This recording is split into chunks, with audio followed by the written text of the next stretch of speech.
Hi there, my name is Kaylee. My wife Shay and I are on a journey to financial independence, and on the way, we need to get debt free. This is 2025 updates to our journey to paying off my student loans, getting debt free, and achieving financial freedom. I have been paying off my six figures in student loans for several years now. I started actively really working towards it in 2020 during the COVID-19 pandemic. I realized that the loans weren't going anywhere, and I wasn't going anywhere, and I needed to, figure out what I wanted my life to look like. And I decided that paying off loans for the next 25 years of my life, because a lot of these are graduate loans from my master's degree, it just didn't feel right to me. It didn't feel like it, I don't know, it just was never really in the cards. It wasn't anything I was ever wanting to have hanging over me for so long, and it was weighing on me really aggressively every single day, even before I started actively aggressively paying on them. When I was still kind of broke and unable to pay on them at all, I thought about it every single day. I knew that balance was there every single day.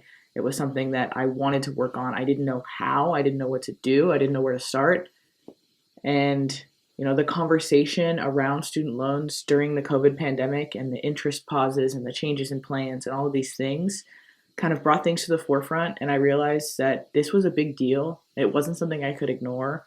And it was something I really needed to actively work on and learn about and understand in order to advance my life. Not just financially advance my life, but mentally advance my life. My brain was so stuck on the number that I couldn't think about anything else. I couldn't consider anything else. I didn't think I could afford to live a life. I didn't think I could afford to pay them off. I was just so overwhelmed by everything. So I figured out for the first time, really, and I graduated in 2018. Late 2020, almost 2021 was when I sat down, learned about budgeting in a real applicable way. I figured out how to manage my student loans. I figured out how much I could actually afford to pay on them. I made huge advances in my career, and I just moved a lot of things slightly forward enough to where I was able to start paying on them, start saving towards paying on them, understand what the different payment plans were and which one worked best for me, understand what the word forbearance meant, understand how soon I could pay them off, if I could pay them off, if I wanted to pay them off. There was so many things that went into it.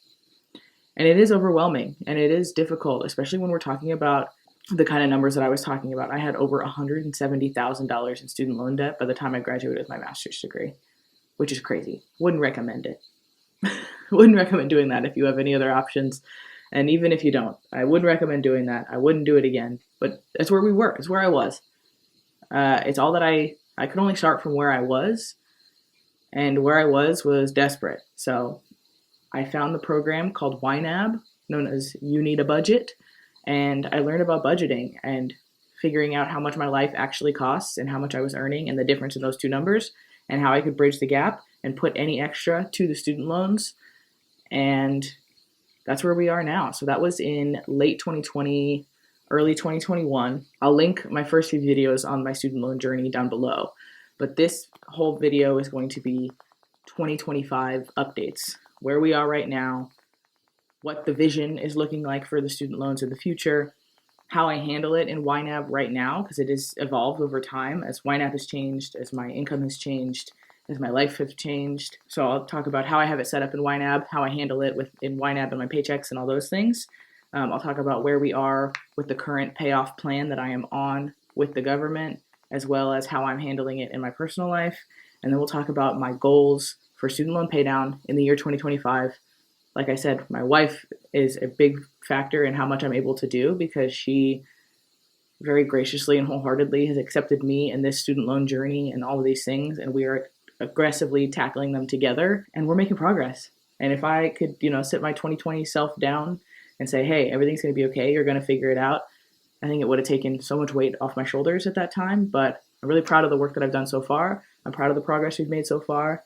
And let's take a look at how we're doing this. So like I said, I use a budgeting program called You Need a Budget, YNAB. There's a link down below if you want to check it out, if you like what you see throughout all this. If not, just enjoy.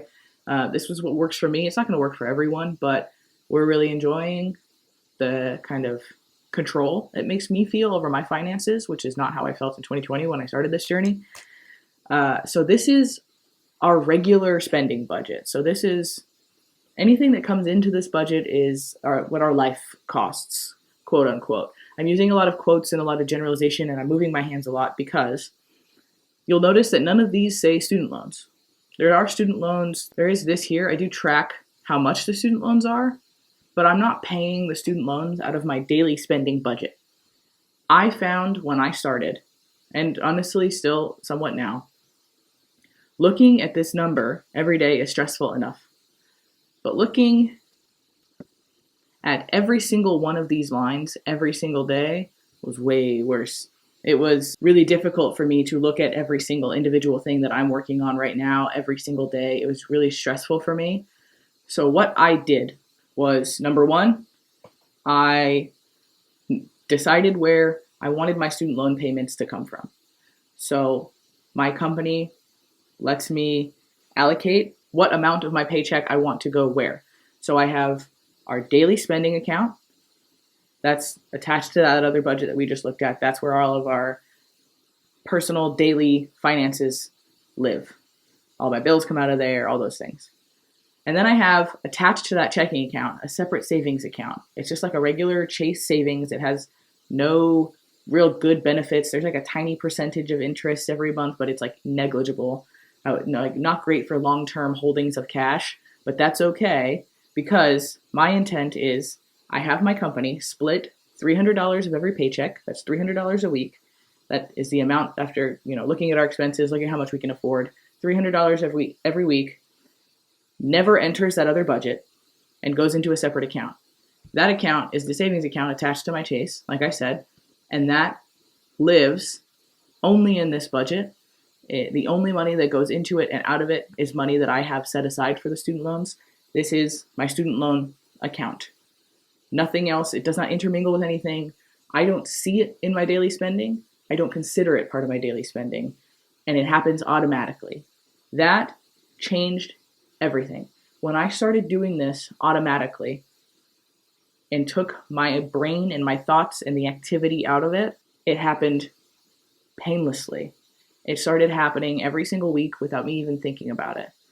And that has led to all of this progress. Because even though paying off student loans, I would say is one of the most important financial goals in my life right now, if I have to every single week go in and take $300 out of my budget and put it somewhere else, I will find reasons.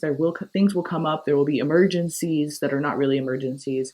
Things will happen. And there will be reasons why, maybe it's only $275 this week. Maybe it's only $250. If it's only $150 this week, we'll make it up next week. That doesn't happen. $300 goes into the account. Before I even see the money, it's already happened.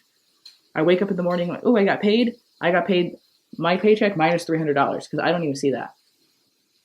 It has changed everything. It has been incredible. It has opened up a whole world of possibility because my brain is human. And I love that about my brain. My brain is human, and it hurts to give money to things. It hurts to spend money on things. This isn't spending. It just happens.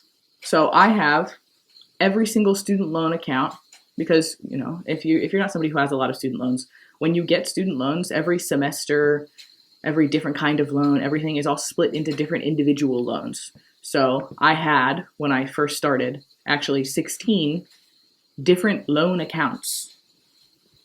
Because it was like, this was an undergrad semester. This was a different undergrad semester. This is a grad school semester at a different school, like all kinds of different things. So many, many, many accounts, which is where sort of the overwhelm starts to build, right? It's like there's all these, and each of these individual accounts technically has its own payments, has its own interest, has its own thing going on. So they're all separate individual loans technically. So having all of these here and only living as one separate number in the spending account also takes some of the pressure off the day-to-day. But I wanted the visibility because I want to tackle these loans one at a time. I don't want to tackle it as all one huge big number because this number is overwhelm.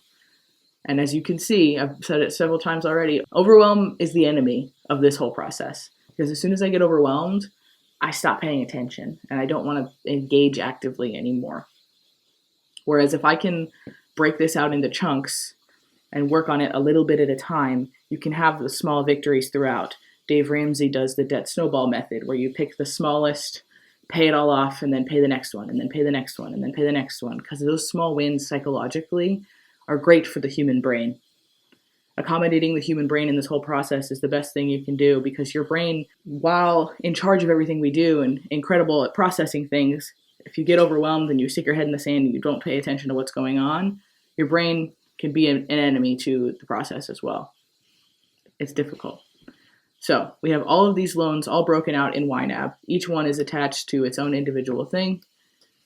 And I went through, and when the paydown process was undergoing a lot of change during 2020, 2021, during COVID, there was a plan that came out called the SAVE plan, S-A-V-E, SAVE, Saving on a Valuable Education Plan. And what that did was the federal government calculates your payment, like the amount of dollars that you pay based on your income, how much of that is discretionary, based on the poverty level, all of these things factor in and go to your payment.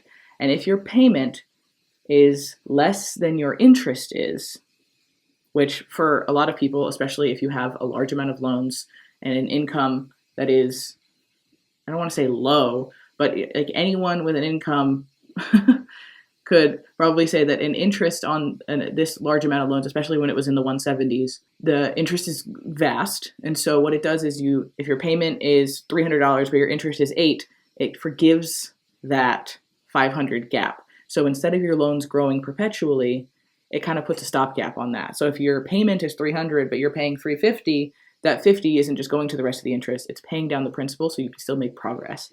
So that is a relatively new plan in the grand scheme of student loan plans. That's also the plan that's all caught up in all kinds of legal, political stuff.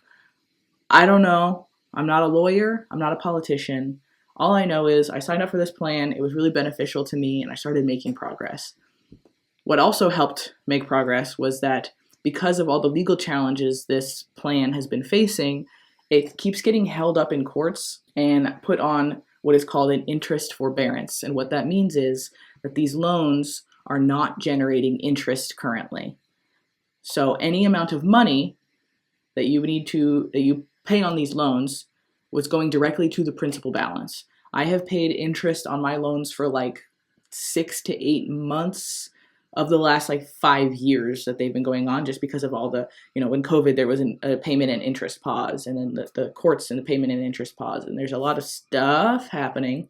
What I've been able to do is save plan. So right now, currently, there is no payments due and no interest generating on any of my student loans. So what I am doing instead of paying directly on them, so we paid off student loan 6, I've paid off student loan 8, I've paid off 14 and 15. So I've gone from the 171 that we started with to 128,000 currently due. Well, not due. Currently to be paid off. So what's happening right now is there's no payments, no interest generating. So every single week, I still have that $300 coming out of my paycheck and going into my savings account. But instead of giving that to my student loan company, paying it down week over week over week, which is what I was doing when the payments were active, I'm instead putting it into a high yield savings account, which is different from this account. So it generates a few more percentage of interest, and then just waiting. And that feels gross. I don't like it because I really enjoyed making constant progress on the loans and paying them down and paying them down and paying them down. But what it does mean in the meantime is that I'm able to focus on this one. I don't need to worry about interest generating on all the other ones, because what I was doing was each and every one of these has interest every single month.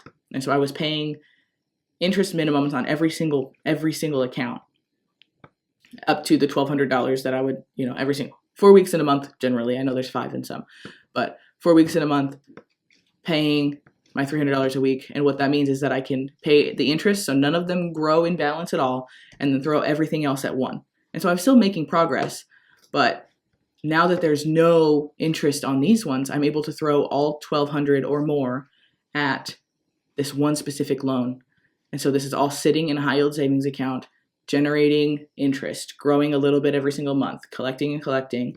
And so whenever it is that they finally come back and say, hey, it's finally time, payments are kicking back in on this day. The week before that day, I can drop all of this money on one loan, make a huge impact on this one loan, and take it down really aggressively. So I'm able to make even more aggressive progress and not have to worry about the interest this whole time. So that's feeling pretty good.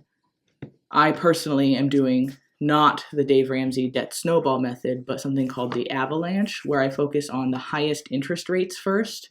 That's just because I know I have a long way to go. As you can see, these are some large loans. They're not small. They're going to take time to pay off. So while I'm in the beginning of this journey, I'm still feeling really motivated and really aggressive and really active, student loan 10 is the one with the highest interest rate, 6.3%. And while I can pay this one down really aggressively, it makes a lot of progress financially. It makes more math sense, quote unquote. But I do reserve the right, if I'm ever feeling really down, really depressed, feeling kind of gross, knocking these out, that's a quick win. You can do that. You can knock one of those out. I could knock out 2 of these right now. But financially, for me, it makes more sense in the long run to pay down those high interest rates and gain a little more traction on these larger loans while my brain is still in it, still active, still having a good time. So that's how I handle this in YNAB. I could have all of this on one large mega budget and it would be fine. I could do all of that in my daily spending budget right here and have everything all in one. But then I have to start thinking about accounts, and then the money starts mixing in my mind. It's not really mixing, but I have to start thinking about accounts and where things live and how things are touching. And for me, it just is working a lot better to have everything like physically separate, visually separate, having it all like not touching each other. That's just what's working for me right now. I think once we get the student loans 100% paid off and we're moving in a different direction, then I'll probably do a whole fresh start of my whole new budget and have one budget for everything that we do. And that would be awesome. But this right now is working for me, having this in a separate situation. So now on to the plan for the year 2025. Every year we focus on a different kind of like challenge or something we want to really drive home for the year. Last year we got married. We paid cash for our wedding and we did not incur any debt for the wedding at all, which from all the conversations I've had with other people about their weddings is unusual in this day and age in America. So we were really proud of that. We worked really hard to make sure that we did not carry a balance of anything. When we left our wedding, we didn't owe anyone anything, which felt really cool. So in the year 2025, we are paying these loans down really aggressively. And the way that we're doing that is, as you can see above me, I've got our current student loan balance. I'm all about a spreadsheet, okay? So there's just for everything that I do, there's gonna be a spreadsheet about it. So you can see here, this is our current student loan balance. It's the same number that you saw over here, same thing. We decided we want to get the student loan balance down under $100,000. So we picked 95 just because it's like safely under 100. So in order for us to take this balance down to 95, you just do this minus $95,000, and you see. So to get our balance down to 95,000, we need to pay off in the year 2025 $33,485. That's a lot of money. No joke. That's a lot of money. When we looked at that savings that we had going for the save plan in the high yield savings account prior to 2025, we had $3,800 in that account. So that's part of it. We've got $300 a week for 52 paychecks. That'll be $15,600 already accounted for. And then we're also going to be side hustling. So side hustling for us is a little all over the place. I work a full-time job in data analytics, so I get paid decently. That's where this $15,600 is coming from. But I also do a lot of stuff, like little things here and there on the side to generate some extra income. So this YouTube channel is monetized. We do earn some money now from this YouTube channel, which is amazing. It's looking like on average like $150 or so a month-ish. It's what it is right about now. I'll have to do another video on the YouTube income and how that all works, because I think it's really interesting, but it's like a little confusing if you're not part of it, which I barely am, so I'm still really learning about it. I also do just like survey websites on the side. I've got some just some little things. I'll do, again, another video. I had a lot of videos in the pipeline of all of our side hustles and like get really into them. But also my wife is a registrar at a school, so that's her day job. And she works part-time doing that, and that's like her Bill's job. That's what she does to make money to survive. But she's also a choreographer, actor, dancer, singer in New York City. That's where we live. And she gets paid for doing all those gigs. That's a lot of how we paid for the wedding last year.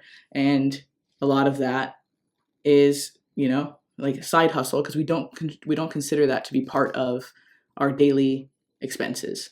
So that's all like extra as well. So far in 2025, it's January 12th. We've got like $600 from our side hustles that is going to be contributing to that. And then I've got this little tracker so we need to generate an additional $13,484 in order to hit this goal. That's not nothing. It's quite a lot of money that is extra, it's a lot of work that's going to be on our end. We're going to need to be much more intentional with how we bring additional income in, because, my job, I'm salary. I don't get overtime. There's no, I get one bonus at the very end of the year if the company performs well, which is I consider myself pretty good at my job, but how the entire Fortune 500 company performs is kind of out of my hands. Within my daily job, there's not a lot of room for additional income. Working outside of that is how we're going to get here. And we've been doing well so far. I can move us out of here. So this is the survey website.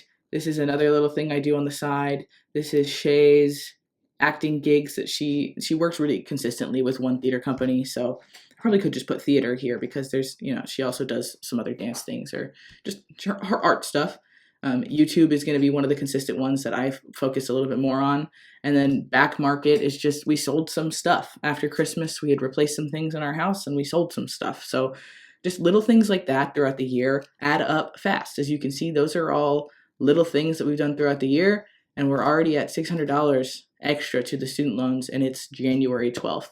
So we're making good progress. It's not fast. It's not super easy, but it is something that we can focus on. And I really genuinely believe that this is possible in the year 2025. It will be hard. And I was going to say it'll be fun, but I don't know if fun is the word. I'm so motivated to get these loans paid down and to hit these goals that it feels like I'm having a good time doing it, which is wild to say. If you'd asked me a couple years ago if I thought debt pay down would be fun, it just makes me so hopeful for our future and what we'll be able to do in our lives once these loans are gone, and once we're not thinking about it, and once we don't have to worry about them anymore. The huge leaps and bounds that our net worth and our overall well-being will take once these loans are gone. So that is so motivating to me that I am having fun, which is wild. So that is our 2025 student loan paydown plan. Like I said, I need to make some other videos of just like rounding out this process, because the side hustling, I think, is a little all over the place, and the YouTube income is a little hard to understand for me even. So I think making a video will be helpful for my brain to kind of understand it a little better. But that's where we're at. That's what we're doing for 2025. It feels good. It feels hard. It feels scary. It feels possible for the first time in a long time. So I'm feeling really good about it. I hope you all are prepped and ready to join us on this 2025 crazy journey that we're about to go on. And I hope you have a wonderful rest of your week. And I will see you on Friday for our regular budget.